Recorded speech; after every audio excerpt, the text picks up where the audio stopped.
ازيكم عاملين ايه؟ يا صباح الخير من مرسى مطروح. انا رانيا من قناة رانيا ستايل. لو اول مرة بتشوفيني متنسيش تعملي لايك للفيديو واشتراك في القناة وتفعلي الجرس عشان يوصلك كل فيديوهاتي الجديدة. النهاردة بقى عايزة اوريكم الشتاء على الكورنيش. بصوا بقى ايه الجو، هوريكم الجو دلوقتي عامل ازاي والامطار عاملة ازاي. جو رهيب يا جماعة، جميل جميل جميل. يلا بينا نبدأ. بصوا دي كده من بداية الكورنيش واحنا كده راجعين من عند فندق جول من اخر الكورنيش. احنا كده بقى طالعين على اول الكورنيش. بصوا بقى المنظر عامل ازاي، شايفين المية في الارض، شايفين الجو نفسه جو جميل جدا. بصوا جو مرسى مطروح هنا شبيه بجو اسكندرية شوية. بس هو جو جميل جدا. ده الكورنيش اهو بتاعنا هنا في مطروح. بس طبعا بصوا بقى في الشتاء فاضي ازاي. في الصيف ما تعرفوش تمشوا فيه من كتر ما هو زحمة، عربيات وناس وبياعين ومهرجانات وحفلات بصوا ما فيش مكان تقدري تحطي رجلك فيه في وقت الصيف. لكن تعالوا بقى بصوا في الشتاء، شايفين النخل بيطير ازاي من شدة الهواء. طبعا الجو بقى لما بيبقى شتاء بيبقى يعني بيبقى جو هادي شوية غير عن الصيف، بيكون جو فيه حركة، فيه نشاط كده. هنا بصوا كده احنا داخلين على مسجد العوام. دي منطقة العوام هنا. طبعا الجزء اللي هنا ده كله فنادق زي ما انتوا شايفين كده، واحنا ماشيين هتلاقوا فنادق كتيرة. الناحية اللي على اليمين دي كلها فنادق ومطاعم وكافيهات وكده. الناحية اللي على الشمال دي كلها الكورنيش يعني. شايفين البحر اهو. بصوا الجو كده جميل. على فكرة ممكن ده يبقى وقت العصر يعني. لكن بتلاقوا الجو بيبقى مغيم كده، يعني زي الفيديو اللي انا مصوره لكم قبل كده برضو. كان وقت العصر والجو بيبقى مغيم، مفيش شمس طالعه وكده يعني. بصوا احنا عندنا هنا الالوان بتاعه البلد. الرصيف لونه ازرق في ابيض. او اللي هو البيبي بلو ده اللي هو اللون اللبني في ابيض. ونفس الكلام التاكسي برضو، تاكسي العاصمة برضو هنا كده اهو. شايفين ده كده التاكسي اهو اللي عدى ده. دي بقى زي باراجولات كده بيتقعد فيها برضو، ممكن بقى لو حد عايز يقعد فيها عائلات اسر كده. دي بتبقى مجانية يعني، موجودة على الكورنيش من بره لأي حد عايز يقعد فيها. طبعا بقى في الصيف بتلاقوا بقى اللي بيبيعوا الذرة واللي بيبيعوا الفشار واللي بيبيع حمص الشام.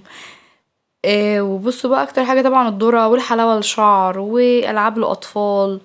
وطبعا بقى السينمات شغالة، وطبعا الناس بقى بتتمشى على البحر طبعا من كتر من الجو حر طبعا.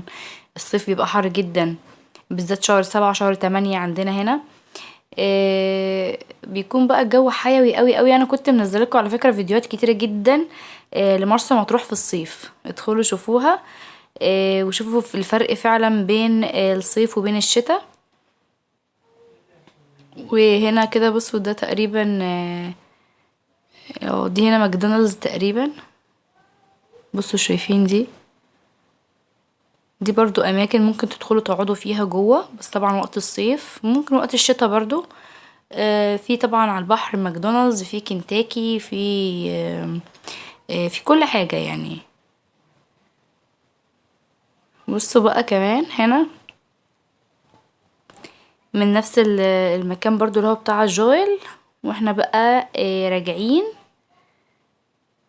هنا بقى ايه، بصوا في هنا ملاهي في المنطقة دي منطقة البوسيت عشان تبقوا عارفين. انا صورتها لكم قبل كده على فكرة. وكان فيها بقى الملاهي، وكان في مول اهل مصر في المنطقة دي. ومول اهل مصر على فكرة عملت لكم عنه فيديو كبير خالص بالحاجات اللي بيعرضوها برضو بس ده ايام الصيف. اللي عايز يدخل يتفرج عليها برضو. بيكون بقى فيها حاجات للبنات، الميك اب، الاكسسوارات، هدوم، شوزات يعني، احذية، شنط، كل ما تتخيلوه موجود. ادوات منزلية. انا مصورلكوا عنه فيديو في نفس الحتة دي كده. اسمه مول اهل مصر. وموجود كمان في نفس المكان دوت كهف الملح اللي هو كهف ملح سلمان، وبرضو انا منزله لكم عنه فيديو وجايبه لكم كل حاجه جواه وايه فوائد الملح اللي موجوده في الكهف دوت، والناس بتخش تعمل ايه جوه. بصوا كل حاجه عن مرسى مطروح انا مصورها لكم. ادخلوا كده اتفرجوا بقى على الفيديوهات، افتحوا كده اكتبوا في البحث رانيا ستايل، هتلاقوا طبعا الصورة بتاعة القناة بتاعتي، وادخلوا عليها وقلبوا بقى في كل الفيديوهات القديمة اللي عندكم. هتلاقوا بقى ايه يعني من حوالي شهرين 3 كده من ايام الصيف، هتلاقوا بقى فيديوهات لمول اهل مصر وكهف الملح اللي هو بتاع سلمان والقرية البدوية، وفلوجات في البحر اللي هي باليخت، رحلات باليخت وكده. شواطئ زي مثلا عجيبة، عامله لكم برضو الكليوباترا، حاجات كتير قوي يعني. ادخلوا هتلاقوا حاجات لمرسى مطروح، الناس اللي بتحب تتفرج على يعني فيديوهات لمطروح وكده. انا حبيت النهارده بس اوريكم الشتا هنا على البحر بيكون عامل ازاي. وبرضو الفيديو اللي قبل ده كان فيه شتا برضو بس مش على البحر، في الاماكن العادية اللي موجودة يعني عند البيوت وكده. بس كده هو ده الفيديو بتاعنا النهاردة، وهي دي مرسى مطروح والكورنيش الجميل بتاعنا. بلد جميلة، بلد هادية، بلد راقية. بس كده مفيش اي حاجة في الفيديو غير كده، واشوفكم ان شاء الله دايما على خير. اهم حاجة لو عجبكم الفيديو بتاعي ما تنسوش تعملوا لايك واشتراك في القناة وتفعلوا الجرس عشان كل جديد يوصلكوا، واعملوا شير يا جماعة لو انتوا يعني اتفرجتوا على الفيديو وعجبكم.